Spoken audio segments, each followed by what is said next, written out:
And then the worst snake of all is malevolence. And I think that's technically correct, because one of the things that you view, for example, when you're looking at post-traumatic stress disorder, is that it's almost always the case that someone who suffers from post-traumatic stress disorder, which you might think of as a real life reincarnation of the fall, is that people encounter something malevolent and it breaks them, because it's the worst thing to understand. It's like suffering is one thing, man, that's bad enough. Vulnerability and suffering, that's bad enough. But to encounter someone who wishes that upon you and will work to bring it about, that's a whole different category of horrible. Especially when it also reflects something back to you about yourself. Because if someone else can do that to you, and they're human, that means that you partake of the same essence. Strangely enough, that's actually the cure to some degree to post-traumatic stress disorder. Is that, like, if you've been victimized, you're naive and you've been victimized, the way out of that is to no longer be naive and to no longer be victimized. And that means that you see this reflected in the Harry Potter idea, for example, that the reason that Harry Potter can withstand Voldemort is because he's got a piece of him, right? He's been touched by it. And the way that you keep the psychopaths at bay is to develop the inner psychopath so that you know one when you see one. Right, and then, but that's a voluntary thing. So it's like a set of tools that you have at your disposal, which is full knowledge of evil. And that does, Nietzsche said, if you look into an abyss for too long, you risk having the abyss gaze back into you, right? The idea is that if you look at something monstrous, you have a tendency to turn into a monster. And people are often very afraid of looking at monstrous things exactly for that reason. And then the question is, well, should you turn into a monster? And the answer to that is, yes, you should. But you should do it voluntarily and not accidentally. And you should do it with the good in mind rather than falling prey to it by possession, essentially, because that's the alternative. Now, how does it possess you? That's easy. Your suffering makes you bitter. Your bitterness makes you resentful. Your resentment makes you vengeful. And once you're on that road, you go down that a little bit farther, man. Well, you end up fantasizing in your basement about shooting up the local high school and then killing yourself, right? Because that's sort of the ultimate end of that line of pathological reasoning. Being should be eradicated because of its intrinsic evil, and I'm exactly the person to do it, and I'll cap it off with an indication of my own lack of worth just to hammer the point home, right? And if I can garner a little posthumous fame along the way, well, that'll satisfy my primordial primate dominance hierarchy imaginings too, at least in fantasy. So, you know, it's the full package if you want to go down that route. And of course, people don't like to think about that sort of thing, and it's no bloody wonder. But without the capability for mayhem, you're a potential victim to mayhem. So you need your sword. It should be sheathed, but you need to have it. And it's very frequently the case. If you treat someone with post-traumatic stress disorder, there's two things you have to do. You have to help them develop a very articulated philosophy of evil, because otherwise their brain bothers them over and over and over. Why were you so naive? How did you become victimized? Why were you such a sucker? These are good questions. You don't want to have that happen to you again. You don't want to be exploited twice. Okay, so your eyes have to open up. We know the price of that from the Egyptian myth, right? You come into contact with Seth. What happens? Even if you're a god, you lose an eye. It's no joke, man. It's no joke. And then the cure for that is the movement down into the underworld and the revitalization of the Father. That's the identification with the force that created culture, right? And that then there's you and that together. Then you can withstand malevolence. Maybe you can withstand tragedy and malevolence. And then that's the whole secret, right? Because that's what you want in life. You need to be able to withstand tragedy, and you need to be able to withstand malevolence, because those are the forces that are always working against you. And so this is associated with the Jungian idea of incorporation of the shadow, right? You have to be, we know this, God, we know how predators work with regards to children even. If you're a pedophilic predator and you're looking at a landscape of children, the child that you're going to go after is the one that's timid and won't fight back. You pick your victim. And predatory people in general are exactly like that, man. Because they're predators. They're not going to attack someone who's going to fight back. In fact, the issue is likely not to even come up. They're going to be looking for someone, one way or another, that cannot conceptualize what they are. And then, perfect. It's an open season, man. It's open season. And so if you're treating someone with post-traumatic stress disorder, first they need an introduction to the philosophy of malevolence, and second they have to learn to become dangerous, because that's the only way out. What's the alternative? They get these recurrent thoughts about their vulnerability in the face of malevolence and their own naivety, because by definition, if someone psychopathic has exploited you, you're too naive. It's a definitional issue. You can say, well, that's no fault of mine. How the hell could I be prepared? Fair enough, man. A perfectly reasonable objection. Doesn't solve your problem, because it's an eternal problem. Well, I think something can be done. I mean, I've been trying to educate people about the horrors of the Nazi regime and the Soviet regime in particular. I've concentrated mostly on those two because that's good enough. And trying to let people know that it was through the fault of people much like them that those systems arose, and that there are steps you can take to limit the probability that you would participate in such a thing, and that those steps are associated with trying to be truthful in your speech and actions, because the stability of those systems depends on the willingness of individuals to lie, and also on your willingness to take responsibility for the malevolence in your own heart that manifests itself in those social movements.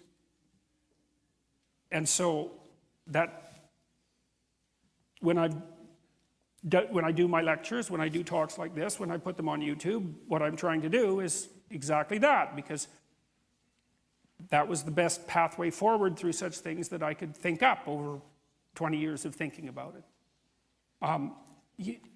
No one is so habituated to suffering that they can read the Gulag Archipelago, which is actually quite hard to read, without having it affect them.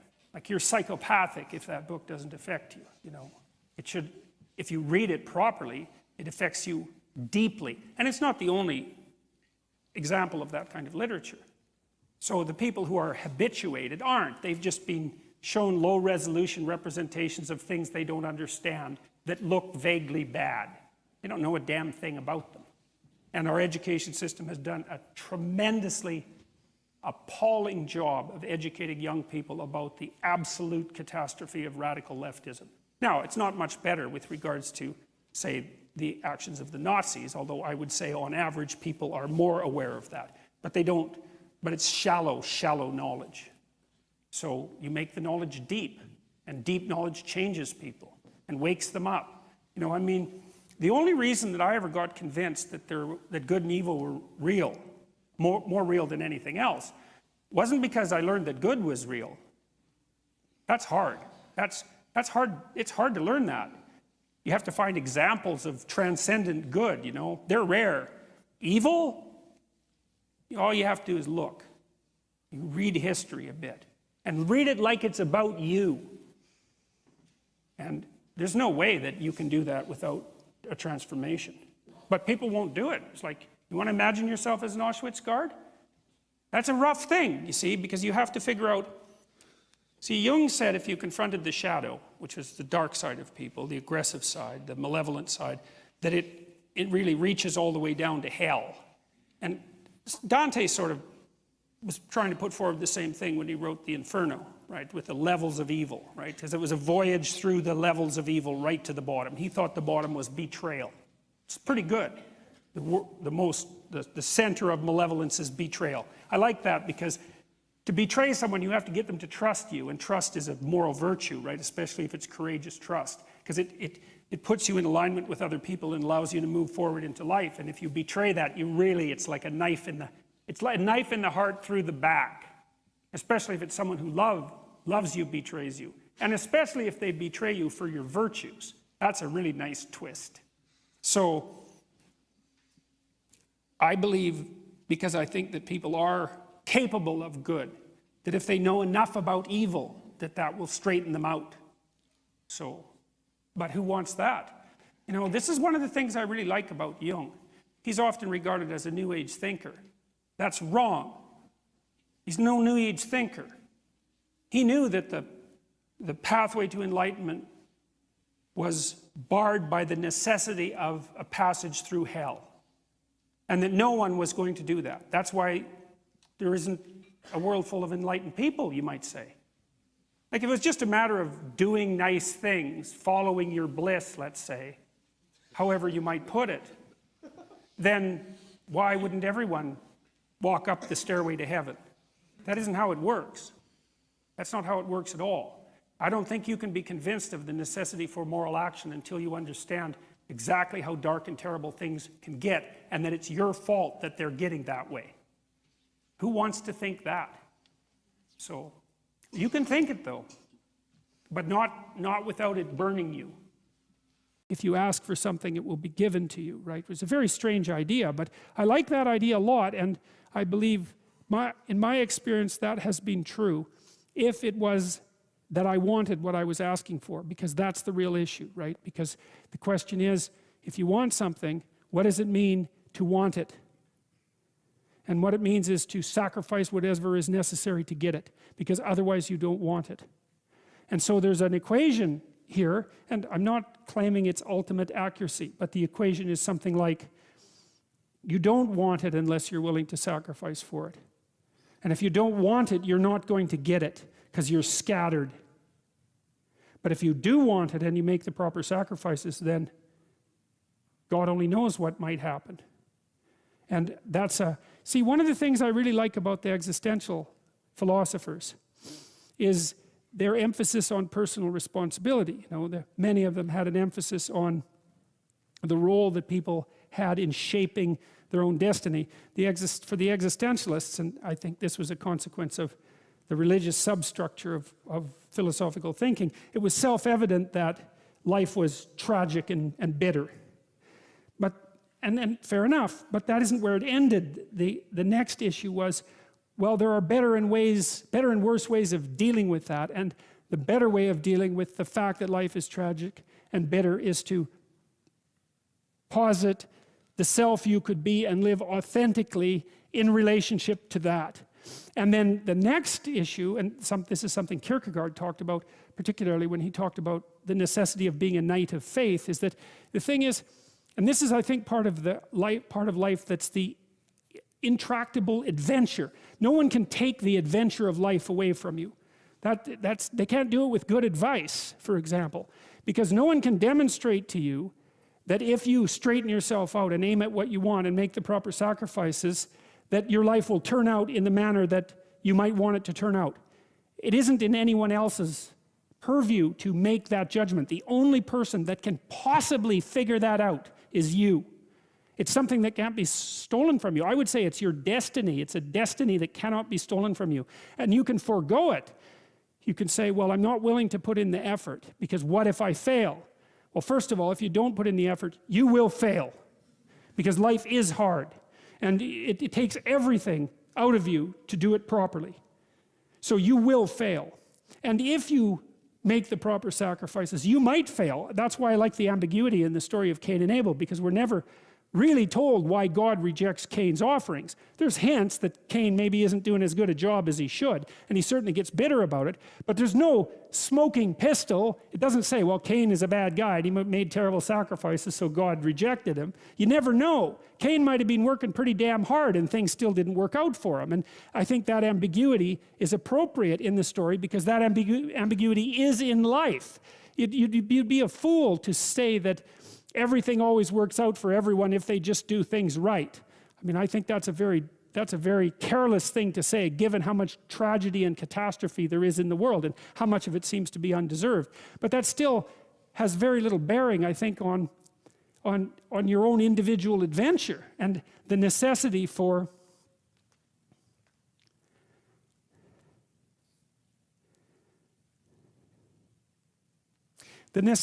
opening the door to who you could be, and the necessity to do that seriously. And I do believe, and I think that's why this most impossible of verses, you know, knock and the door will open, why that's believable is that I have never met anyone who couldn't hypothesize a better them in some manner. All they had to do was ask. It's like, well, how could you be better? think, well, here's 3 ways. It's like, it's no problem, right? You can think about that in no time flat. Maybe it's small ways, but you can almost always at least think of something stupid that you're doing that you could quit. And so that means that you do have this, it's a strange thing in people that we have this built-in capacity to posit a higher self and then to move towards it.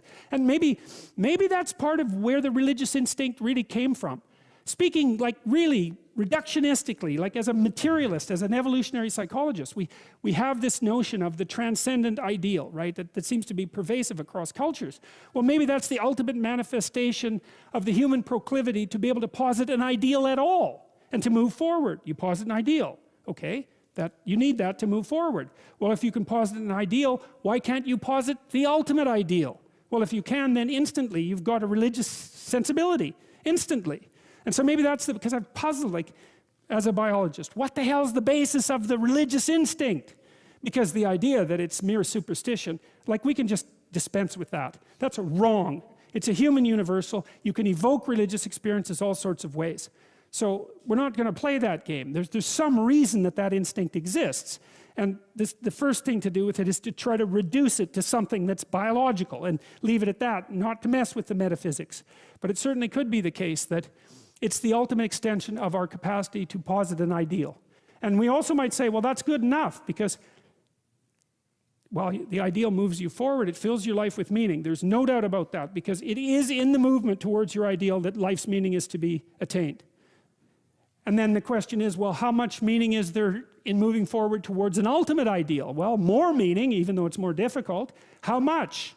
Well, that's the open question. So what happens? Well, Cain makes his offerings and God isn't happy with them. Now, we don't know how Cain figures out that God isn't happy with his offerings. We get some hints of that too, but the story does tell us that's what happens. And so then we get the psychological response on the part of Cain. Now, one response could be, Jesus, I must be doing something wrong. I better straighten myself out. You know, I better come up with a better quality offering and try that again. That isn't what happens. What happens instead is that Cain becomes angry, wroth, and his countenance falls. And so what does that mean? It means this, right? It means he is not happy. He's angry and out for revenge. And so I've been thinking about this a lot lately with regards to the literature on inequality, because there's a very good literature that shows, for example, that there's a measure called the Gini coefficient. And the Gini coefficient is a numerical index of the relative inequality of a geographical locale.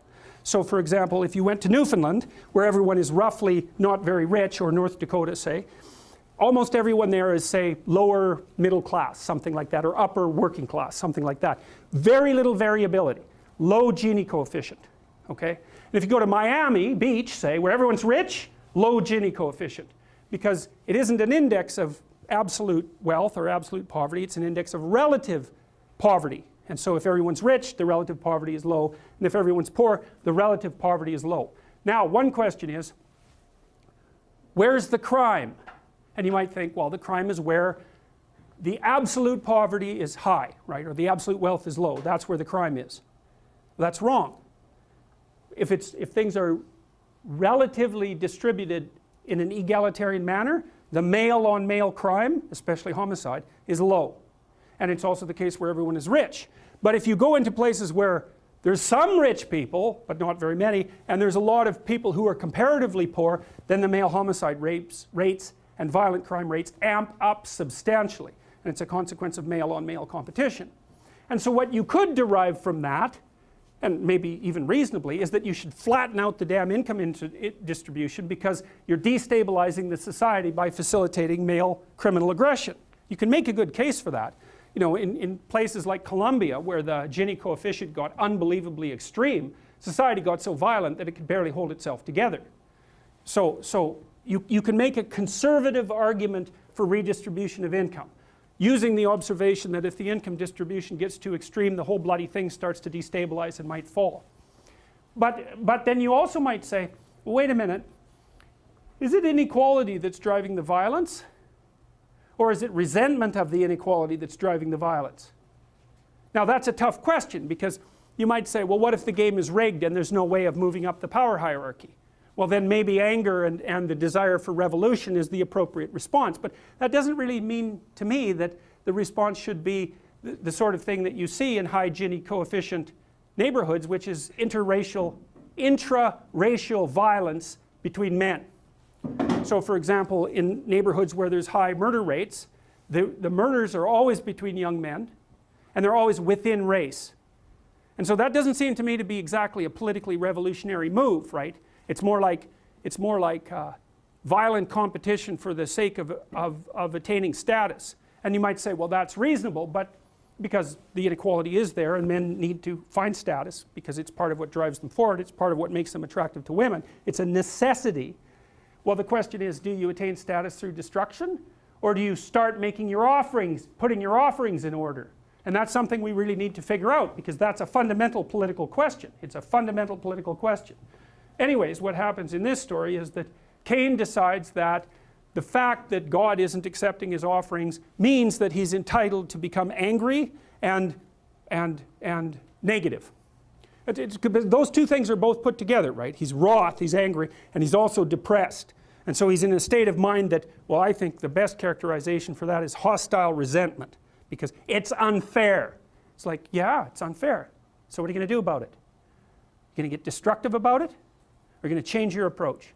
Well, Cain, he does the ultimate thing, and this is what people do when they do the ultimate thing, because that kind of hostile resentment has an archetypal endpoint.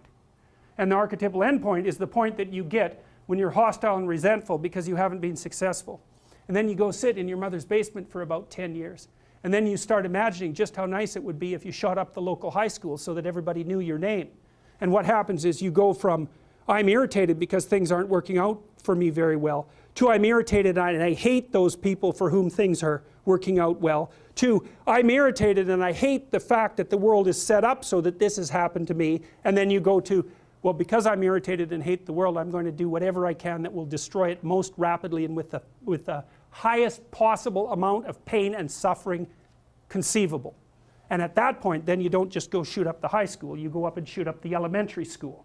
And so if you're wondering what kind of pathway people walk down to get to that point, that's the pathway.